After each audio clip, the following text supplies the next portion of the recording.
안녕하세요 여러분, 인천 변호사입니다. 자, 오늘도 최재 변호사님 함께합니다. 변호사님 해외여행 좋아하세요? 예, 해외여행 좋아합니다. 그래서 저 네. 구정 연휴 때도 네. 해외여행 다녀왔는데. 아 맞아요, 설 연휴 예. 때 다녀오셔서 어떻게 좀 재밌었어요? 예, 너무 재밌어서 네. 이제 다음에 또 언제 갈 수 있을까. 또 예. 우리 이제 사건이 잘 돼서 네. 그러면 또 이제 편한 마음으로 또 즐거운 마음으로 해외 갔다 오면 좋죠. 또 활력이 좀 있는 것 같아요. 맞습니다. 자, 오늘도 해외 사건이잖아요. 예. 네, 해외 관련된 사건인데 우리 사무실이 뭐 국내에서도 유명하지만 해외에서도 꽤 유명하죠. 그렇죠. 네. 저희가 뭐 해외에 거주하시는 분이라든지 아니면은 외국인과 결혼하신 분들의 사건을 사실은 꾸준히 진행을 해오고 있어서 언제 네. 한번 소개를 해드리면 좋겠다 맞아요. 싶었는데 네.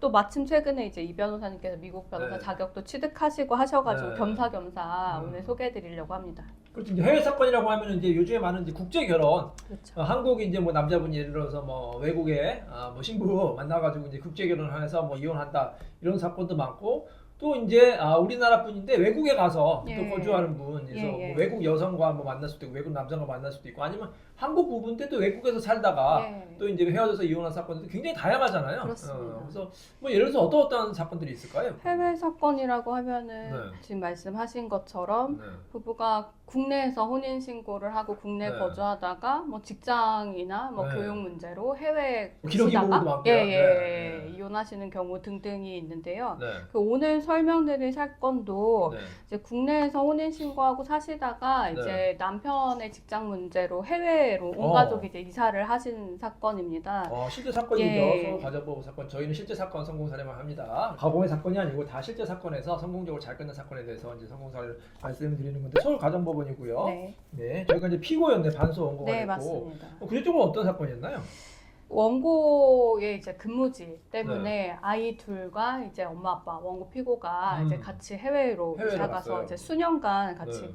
살았습니다. 그런데 이제 남편인 원고가 이제 배우자 상의 없이 갑자기 해외 직장에서 퇴사를 하고 혼자서 국내 직장을 구해서 혼자서 귀국을 한 거예요. 아니, 잠깐만요. 그 직장 문제 같은 경우에는 얼마나 중요한 문제예요. 부부가 이제 상의를 해야 되는데 그렇죠. 뭐 해외 갔는데 갑자기 부인한테 통보도 아니고 일방적으로 그만뒀다고요? 네, 그렇죠. 굉장히 아내가 좀 쇼크가 컸겠는데. 예. 그래서 이제 한국에 남편이 오자고 했다고요? 오자고 한 것도 아니고 네. 이제 혼자서 한국에 귀국해서 혼자서 그냥 예, 마음대로. 야, 진짜 황당하네. 국내 법원에 네. 이제 일방적으로 이혼 소장을 접수한 겁니다. 야, 그럼 아내가 정말로 황당했겠네요. 예. 직장 그만둔 것도 황당한데 혼자서 귀국도 하고 그것도 이혼 소송도 하고 예. 3번 놀라셨겠네. 그렇죠. 예. 뭐 결과적으로는 뭐 이러한 원고의 태도가 네. 결국 작용해서 저희가 이제 판결은 유리하게 받기는 했는데 네. 아무튼 이러한 사건에서 이제 첫 번째로 먼저 살펴볼 부분은 소장 송달의 문제가 있습니다. 그렇죠. 송달 문제. 이제 해외 예. 사건이라고 하면 송달이 사실 굉장히 어떻게 보면 중요한 문제. 사실 국내 사건도 송달이 중요하잖아요. 예, 일부러 또 송달 안 받는 경우도 있죠. 그렇죠. 고의적으로 지원하는 경우도 있고, 그래서 법원에서 항상 송달을 중요시 여기는데 일반적인 송달 절차를 간략하게 좀 설명해 주시겠어요? 그 송달이라고 어떠세요? 네. 하는 것은 이제 원고가 법원에 소장을 접수하면 네. 이제 법원에서 그 소장을 등기 우편으로 피고에게 반드시 발송을 보내야죠. 하게 되는데요. 당신에게 이렇게 예. 소송이 왔으니까 대응을 하세요. 뭐 답변서를 내세요. 그런 이제 송달을 해야 되잖아요. 그죠? 예. 그래서 피고가 그 소장을 받는 것을 이제 송달이라고 송달. 법적인 용어로 표현을 하고. 원칙적으로는 집 주소로 보내고, 네. 그다음에 집에 만약에 없다 그러면 그다음에는 직장으로 보내고, 뭐 이런 그렇습니다. 순서가 또 있죠. 네, 그다음에 그렇습니다. 직장에서도 안 받으면 어떻게 되나요?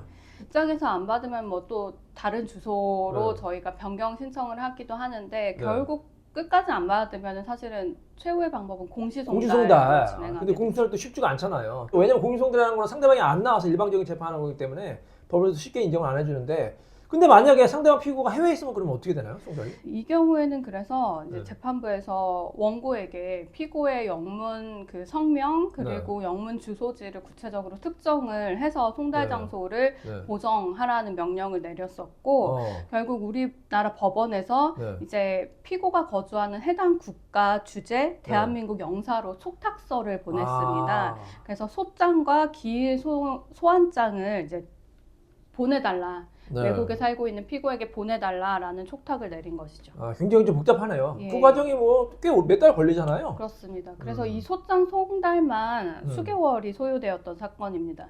그러니까요. 굉장히 좀 해외 사건 그래서 여러분 일반 국내 사건보다는 어떻게 보면 뭐 되게 오래 걸린다, 몇 달이 더 걸린다, 예. 뭐 심지어는 뭐 몇 년이 걸릴 수도 있어요. 왜냐하면 송달이 또 굉장히 어렵기 때문에 또 외국에 있는데 그 사람이 또 안 받을 수도 있잖아요. 예, 그럼 맞습니다. 또 보내야 되고 또 국제우편이라는 게 여러분 뭐 요즘 같은 경우는 다 뭐 이메일로 하지만 사실 법이라는 것은 또 어떻게 보면 이메일로 하는 게 제가 보기에도 편할 것 같은데 외국에서 제가 미국 법 공부해도 미국 법에서도 이메일 같은 거 잘 인정 안 하고 원칙적으로도 송달이거든요. 네. 거기 또 직접 이제 가서 들고 가가지고 뭐 송달해야 된다 이런 주도 있어요. 그러니까 항상 우리나라나 미국이나 송달이 굉장히 중요하거든요. 왜냐하면 그 사람이 또 방어권 보장의 차원에서 송달이 굉장히 중요한 것 같은데 뭐 이번 사건에서도 송달이 굉장히 문제가 됐겠군요. 그렇습니다. 그래서 송달에 꽤 오랜 시간이 이제 걸렸는데 네. 어쨌든 저희가 이제 해외에 계신 피고분을 네. 대리를 해서 소송을 진행하면서부터는 송달 네. 문제가 없는 거죠. 왜냐하면 국내에 있는 변호사인 저희가 피고를 대리하기 때문에 따로 이제 법원에서 외국에 있는 피고에게 뭐 우편 송달할 일은 없게 되거든요. 그러니까 이제 해외에 계신 분들은 어떻게 보면 변호사를 선임하는 게 훨씬 더 유리할 수 있겠네요. 그렇습니다. 송달 문제도 있고 또 법원에 출석하는 문제도 있는데 뭐 해외에 있으면 사실 국내에 뭐 가까운 나라도 사실 그렇지만 먼 나라 같은 경우에는 얼마나 왔다 갔다 하기 힘들어요. 거기 또 그렇죠. 비행기 타서 왔다 갔다 하기 힘들어서 그 경우에는 저희 같은 이제 한국 변호사 선임하면 저희가 이제 위인을 받아가지고 대신 법원에 출석하거나 재판을 진행하면 되기 때문에 해외에 계신 분들은 뭐 너무 어려워하지 마시고 내가 소송 당했는데 어떻게 해야 되나 너무 걱정하지 마시고 한국 변호사 선임하면 되니까 그거 정말 걱정 안 하셔도 될 것 같습니다. 그래서 우리 사건 같은 경우도 해외에 계신 분이 이제 저희 사무실에 의뢰를 해서 그분은 출석 안 하고 저희가 이제 출석을 한 거잖아요. 예. 그래서 이제 해외 분들은 뭐 저희랑 이제 전화나 이메일로 연락을 하고요. 네. 그렇죠. 그렇게 연락을 하신 거죠? 예, 그래서 뭐 해외에 계시는 분이셨지만 이메일이나 요즘은 사실 그 카카오톡 뭐 보이스톡도 네. 있고 해서 맞아요. 뭐 국내에 계시는 분이랑 크게 다르지 않게 의사소통을 충분히 했고 그 결과 저희가 그 위자료 3천만 원 그리고 기여도도 원고보다 더 많이 60% 인정을 받았고요. 그리고 이제 서두에 말씀드린 것처럼 원고가 혼자 국내에 직장을 구해서 혼자 귀국을 했는데 이제 그 과정에서 피고 혼자 아이를 양육했기 때문에 이러한 점이 반영돼서 과거 양육비도 저희가 1억 넘게 받고 앞으로의 장래 양육비도 월 200만 원 인정받은 성공적으로 네, 마무리된 사건입니다. 박수. 정말 우리 최 변호사님 잘하셔서 이렇게 좋은 결과 나와서 정말 뿌듯하고요. 저희 사무실의 장점이랄까 이제 자랑을 하면은 굉장히 좀 소통이 잘 되는 그런 사무실이죠. 그래서 말씀하신 대로 이제 해외에 계신 분들은 이제 카톡까지 저희가 이제 카톡으로 하면 얼마나 편해. 요즘에 카톡으로 많이 하는 추세잖아요. 그래서 카톡까지 다 이제 오픈하거든요. 그래서 이제 뭐 예를 들어서 뭐 단톡방을 만들어요. 그래서 저 대표 변호사님, 저 담당 변호사, 이제 의뢰인 이렇게 이제 단톡방을 만들어가지고 이제 그분만의 단톡방이죠. 뭐 A라는 의뢰인 있으면 A 단톡방, 뭐 B라는 의뢰인 있으면 B 단톡방 이렇게 만들어가지고 계속 이제 소통할 수가 있고, 그다음에 이메일을 할 수도 있고, 뭐 전화를 할 수도 있고 해서 굉장히 소통이 잘 되는 이제 사무실이다. 그렇게 말씀드리고요. 또 이제 장점을 이제 드리면 우리 최 변호사님 같이 훌륭한 분이 계시는데.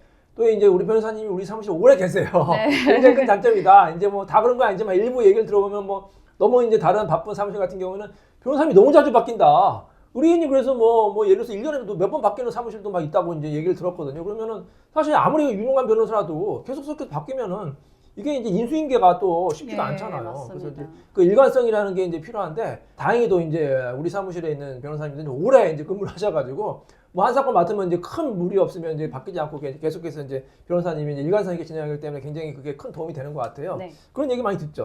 맞습니다. 네, 그래서 우리 자랑 같지만 또 그런 거 장점 알려드려야기 때문에 그래서 이렇게 잘 끝난 사건이다 이렇게 보시면 되겠습니다. 자, 근데 해외에 계신 분인데 이렇게 잘 끝났으니까 굉장히 기분 좋으셨겠네요. 그러면 어떻게 많이 좋아하시던가요? 맞습니다. 사실 이제 이분께서는 원하셨던 게 본인이 해외에 있기 때문에 해외에 있는 재산은 다 내가 갖는 게 맞다라고 주장을 하셨는데 결국 판결도 그렇게 나셨고 이제 판결에서 이제 의뢰인이 남편과 공유하고 있었던 해외 부동산이 있었는데요. 그거를 이제 의뢰인이 단독으로 소유하라라는 판결을 받으셔서 그것도 딱히 어려움 없이 국내 판결문 가지고 해외에서 집행권을 승인받는 절차 거쳐서 등기 이전까지 완료를 하셨습니다. 저희 사무실에 이제 해외 사건에 굉장히 또 저희가 잘한다 이렇게 자부심을 가질 수가 있겠습니다. 제가 또 특히 이제 미국 이제 캘리포니아 변호사주 학교까지 했기 때문에 더욱더 이제 해법에 대해서 이제 많이 이제 공부를 하고 연구를 하고 있고요.